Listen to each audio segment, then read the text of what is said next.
Stage پہ تشریف فرما معززین ہمارے علاقہ فیکلٹی ممبرز عزیز طلباء طالبات السلام علیکم.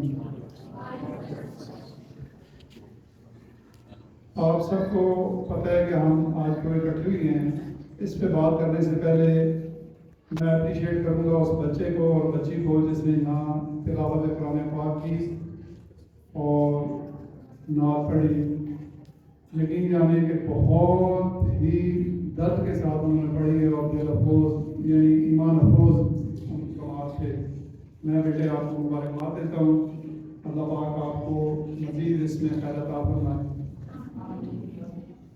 جیسا کہ ہم نے باہر بھی بات کی, صبح اسمبلی میں بھی بات ہوئی, ابھی درانی صاحب نے بھی بات کی.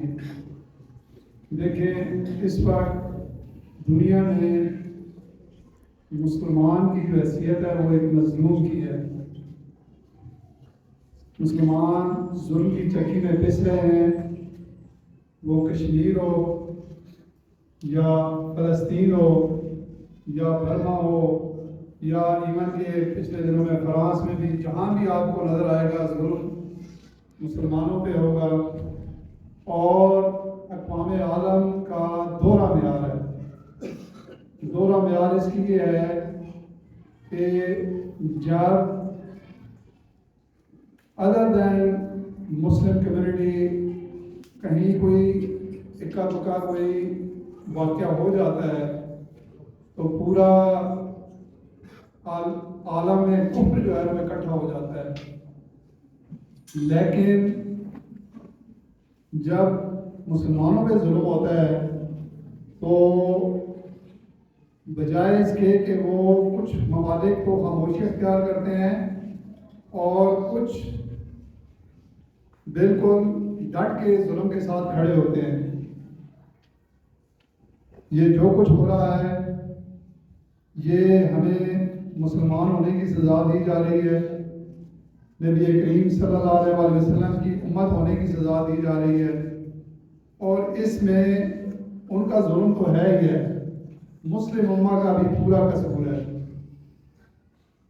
شاہ فیصل کے دور میں جب یہ سچویشن کریٹ ہوئی تو انہوں نے یہ فیصلہ کیا کہ ہم پیٹرول کی سپلائی بند کرتے ہیں.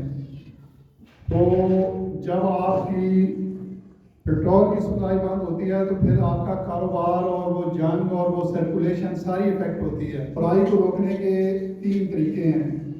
پسندیدہ اور افضل ترین طریقہ ہے کہ اس کو ہاتھ سے روکا جائے. میں اور آپ نہ یہ کشمیر میں روک سکتے ہیں نہ فلسطین میں روک سکتے ہیں. جو سفارتی معاملات ہیں ملکوں کے اس سے ہم باہر نہیں نکل سکتے. دوسرا لیول ہے کہ ہم اس کو زبان سے روکیں, وہ بھی میرے اور آپ پہ نہیں آتا کیونکہ ہم اس لیول پہ نہیں ہیں. تیسرا ہے کہ ہم اس کو دل سے برا مانیں, اور اس میں تو میرے خیال میں کوئی شک نہیں ہے کہ ہم سب اس کو برا کہہ رہے ہیں اور برا مان رہے ہیں. بیٹا میری بات کو غور سے سنو, یہ ہنسنے کی بات نہیں ہے. بلاسٹ میں اس میٹیریل کے نیچے آ رہی ہوں اور وہ بھوکے مار رہے ہیں, ان کو میڈیسن نہ ہو, ان کے لیے پانی نہ ہو, خوراک نہ ہو. آپ نامی 10ویں 11ویں کی اسٹوڈنٹ ہیں, I don't know, but you should be serious.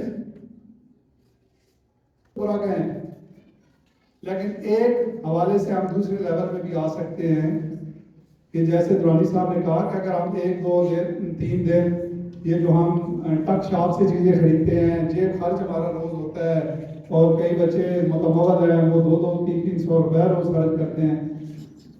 اگر یہ بھی آپ کنٹریبیوٹ کر دیتے ہیں تو اس سے یقیناً یہ پیسہ بچوں کی دوائیوں کے لیے, خوراک کے لیے یہ استعمال ہوگا.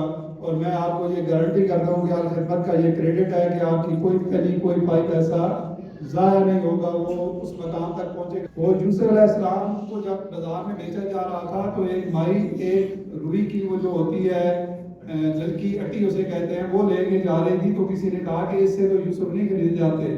انہوں نے کہا مجھے پتہ ہے نہیں خریدے جا سکتے, لیکن خریداروں میں نام تو لکھا جائے گا. میرے 100 500 200 50 روپے سے 1000 روپے سے بہت بڑا لیکن قطرہ قطرہ دریا ہوتا ہے, اور آپ اس کو ان بندوں میں شمار ہوں گے کہ جب ہمارے بہن بھائیوں پر ہمارے بچوں پہ ظلم ہو رہا تھا تو ہم نے اس میں جو بھی آپ کی صلاحیت نہیں بھی ہے تو میں سمجھتا ہوں کہ کوئی فرق نہیں پڑتا اگر ایک دن کا آپ جیل خرچ دے دیں گے. ہم یہ اقوام متحدہ کو یہ پیغام دیتے ہیں کہ وہ دورہ میعاد چھوڑے، کشمیریوں کو اس ظلم سے نجات دلائے اور غزہ کے بچوں کو ابھی تک دیکھیں امداد ان کو نہیں برابر پہنچائی جا رہی، راستے روکے ہوئے ہیں، مساجد پہ، اسکولوں پہ، اور جو قافلے ایگزٹ کر رہے ہیں، ہجرت کر رہے ہیں، ان کو بھی ٹارگیٹ کیا جا رہا ہے. شعور دے اور یہ ہمت دے کہ وہ صرف زبانی جمع خرچ کی بجائے عملی طور پہ اس کا حصہ ہو.